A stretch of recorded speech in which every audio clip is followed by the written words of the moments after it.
தங்கம் மற்றும் வெள்ளிப் பொருட்கள் மீதான இறக்குமதி வரி உயர்வு காரணமாக வெளிநாடுகளில் இருந்து தங்க கடத்தல் அதிகரிக்க வாய்ப்புள்ளதாக தங்க நகை வியாபாரிகள் சங்க தலைவர் ஜெயந்த்லால் சலானி தெரிவித்துள்ளார். தங்கம் மீதான இறக்குமதி வரி 15 விழுக்காடாக அதிகரிக்கப்பட்டுள்ளது. பொதுமக்கள் மற்றும் வியாபாரிகளை கடுமையாக பாதிக்கும் என்று கூறியுள்ளார். போர் முடிவுக்கு வந்தால் தங்கம் வெள்ளி விலை மேலும் அதிகரிக்க வாய்ப்புள்ளதால் இறக்குமதி வரி உயர்வை திரும்பப் பெற வேண்டும் என்று ஜெயந்த்லால் சலானி வலியுறுத்தியுள்ளார். இந்த இறக்குமதி தீர்வை கொண்டு வந்ததன் மூலமாக அயல் நாடுகளை தாண்டி இந்தியாவில் தங்கம் அதிகமான விலைக்கு விற்பனை செய்யப்படுகிறது. அதன் காரணமாக பெருமளவில் தங்கம் கடத்தலுக்கு இது ஒரு பெரிய வழிவகுக்கும் என்று நாங்கள் நினைக்கிறோம். காரணம் என்னன்னா, கடத்தி கொண்டு வருபவர்களுக்கு பெரிய அளவில் லாபம் வரும்போது இதை இன்னும் தீவிரமாக செய்வார்கள். கடந்த ஒரு வருடமாக தங்கத்துடைய கடத்தல் மிகவும் குறைந்து விட்டது. இது எல்லாம் வரவேற்கத்தக்க ஒரு செயலாக இருந்த சூழ்நிலையில் மீண்டும் பல காரணங்களுக்காக தங்கத்தின் மீது இறக்குமதி வரியை 15% உயர்த்தியுள்ளது.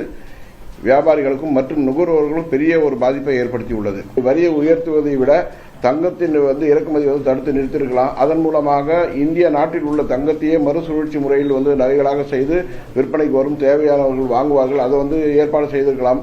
அதையெல்லாம் கருத்தில் கொள்ளாமல் தங்கத்தினுடைய இறக்குமதியை மிக தாராளமாக விட்டு அதன் மீது வரியை விதித்திருப்பது என்பது எல்லோருக்கும் பாதிக்கும். தொடர்ந்து தங்கம் விலை அதிகரித்து உச்சத்தை தொட்டு வருவதால் இனி சாமானியர்கள் நகையே வாங்க முடியாத நிலை ஏற்பட்டுள்ளதாக வியாபாரிகள், பொதுமக்கள் தெரிவிக்கிறார்கள். திருமணம் உள்ளிட்ட நிகழ்ச்சிகளுக்கு நகை வாங்கவிருந்த ஏழை எளிய மக்கள் தற்போது செய்வதறியாது தவிர்த்து வருவதாக தெரிவிக்கிறார்கள்.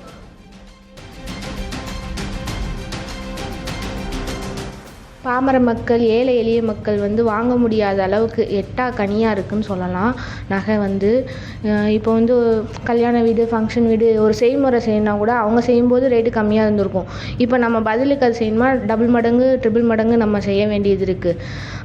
ஒரு மிடில் கிளாஸ் ஃபேமிலி அவங்கெல்லாம் நகையை நினச்சி கூட பார்க்க முடியாத அளவுக்கு இருக்குது. ஒரு சாதாரணமாக ஒரு பெண் மேலே கட்டி கொடுக்கணும்னா ஒரு 5 பவுனாவது போடுங்க, 10 பவுனாவது போடுங்கன்னு அவங்க எதிர்பார்க்கறத எப்படி நிறைவேற்ற, எப்படி தங்க கடைக்கு போவாங்க ஒரு மைண்ட் செட்டுக்குள்ளே வந்துருச்சு. எங்களை மாரி ஏழை இருக்கவங்க ஒரு 1/4 பவுன் எடுக்கிறத கூட நாங்கள் யோசனை பண்ணி பார்க்குறோம்.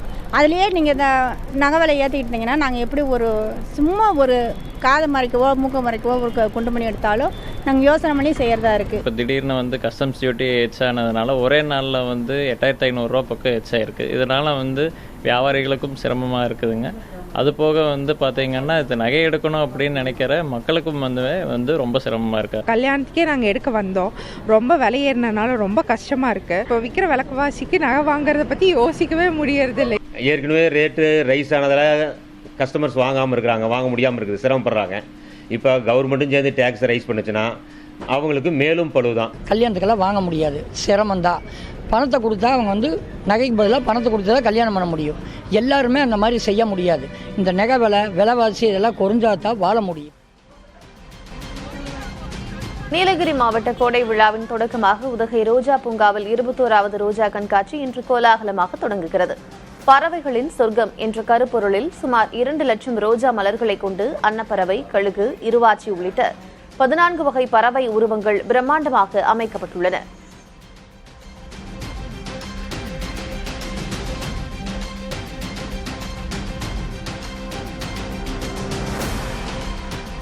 கொடைக்கானலில் நடைபெறவுள்ள கோடை விழா மற்றும் மலர் கண்காட்சிக்கான முன்னேற்பாட்டு பணிகளை திண்டுக்கல் மாவட்ட ஆட்சியர் சரவணன் நேரில் ஆய்வு செய்தார். குறிப்பாக குணா குகை, பைன்மரக்காடுகள் போன்ற சுற்றுலா தலங்களில் ஏற்படும் வாகன நெரிசலை கட்டுப்படுத்த வனத்துறையினருடன் ஆலோசனைகளை மேற்கொண்டார். மலர் கண்காட்சிக்கான அதிகாரப்பூர்வ தேதி அறிவிப்பதில் சிக்கல் நீடித்து வரும் நிலையில் பணிகளை விரைந்து முடிக்க ஆட்சியர் உத்தரவிட்டுள்ளார்.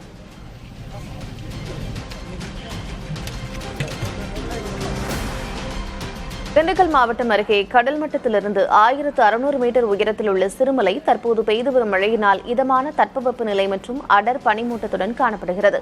இங்குள்ள பல்லுயிர் பூங்கா, காட்சி முனையம் மற்றும் வனத்துப்பூச்சி பூங்காவை காண அண்டை மாவட்டங்களில் இருந்து சுற்றுலா பயணிகள் குடும்பத்துடன் குவிந்து வருகிறார்கள்.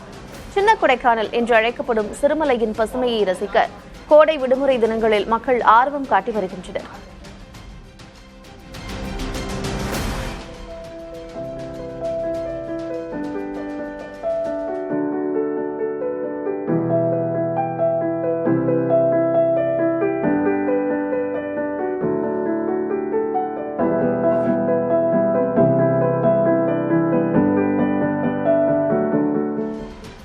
தேனி வீரபாண்டி ஸ்ரீ கௌமாரி அம்மன் கோயிலில் சித்திரை திருவிழா கோலாகலமாக நடைபெற்று வருகிறது. விழாவின் ஒரு பகுதியாக பூதிபுரம் கிராம மக்கள் மேளதாளங்கள் முழங்க சிறுவர்கள் முதல் பெரியவர்கள் வரை விதவிதமான வேடமிட்டு ஆடிய தேவராட்டம் பக்தர்களை வெகுவாக கவர்ந்தது. உற்சவர் அம்மன் மலர் அலங்காரத்தில் பல்லக்கில் வீதி உலா வந்து பக்தர்களுக்கு அருள்பாலித்தார். நாளை தேரோட்டத்தையொட்டி தேனி மாவட்டத்திற்கு உள்ளூர் விடுமுறை அளிக்கப்பட்டிருக்கிறது.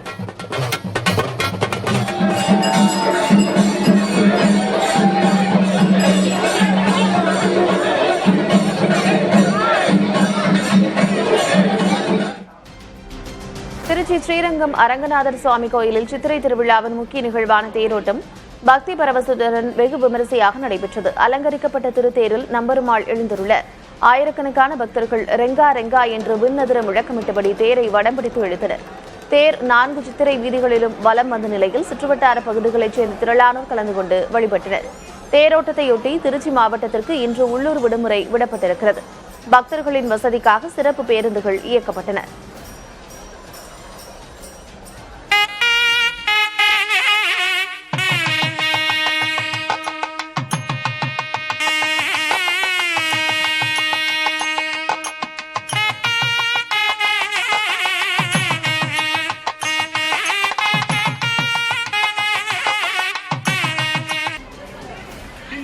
வேலூர் மாவட்டம் அணைக்கட்டு அருகே வேலங்காடு ஏரியின் நடுவே அமைந்துள்ள பொற்குடியம்மன் ஆலய புஷ்பரத ஏரி திருவிழா கோலாகலமாக நடைபெற்றது. இந்த விழாவின் சிகர நிகழ்ச்சியாக சுமார் 30 அடி உயரமுள்ள தேரை பக்தர்கள் தங்கள் தோள்களில் சுமந்தபடி ஏரிக்கு நடுவே உள்ள கோயிலுக்கு கொண்டு சென்றனர். இந்த நிகழ்வை காண தமிழ்நாடு, ஆந்திரா மற்றும் கர்நாடகாவிலிருந்து ஆயிரக்கணக்கான பக்தர்கள் திரண்டு நேர்த்திக்கடனை நிறைவேற்றினர். இதனிடையே தேர் ஊர்வலத்தின் போது நடனம் ஆடியதில் இருதரப்பினரிடையே திடீர் மோதல் ஏற்பட்டது. நிலைமையை கட்டுப்படுத்த காவல்துறையினர் லேசான தடியடி நடத்தி கூட்டத்தை கலைத்தனர்.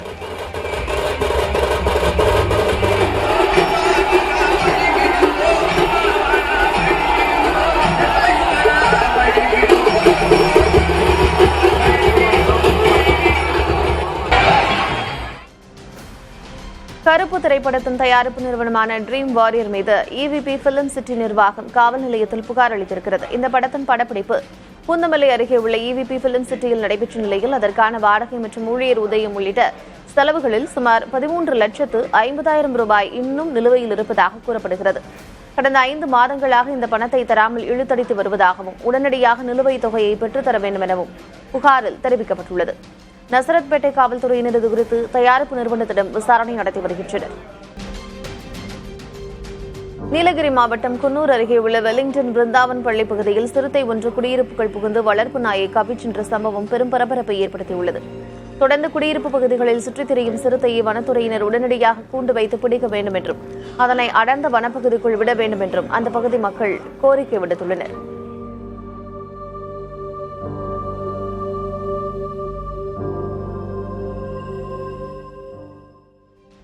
பொறியியல் படிப்பில் சேர 1,30,000 விண்ணப்பங்கள் பதிவாகியுள்ளன. பொறியியல் படிப்புகளுக்கான கலந்தாய்வுக்கு ஆன்லைன் விண்ணப்ப பதிவு கடந்த 3ஆம் தேதி முதல் தொடங்கி நடைபெற்று வருகிறது. தினமும் குறைந்தது 5,000 முதல் 20,000 வரையிலான விண்ணப்பங்கள் பதிவு செய்யப்பட்டு வருகின்றன.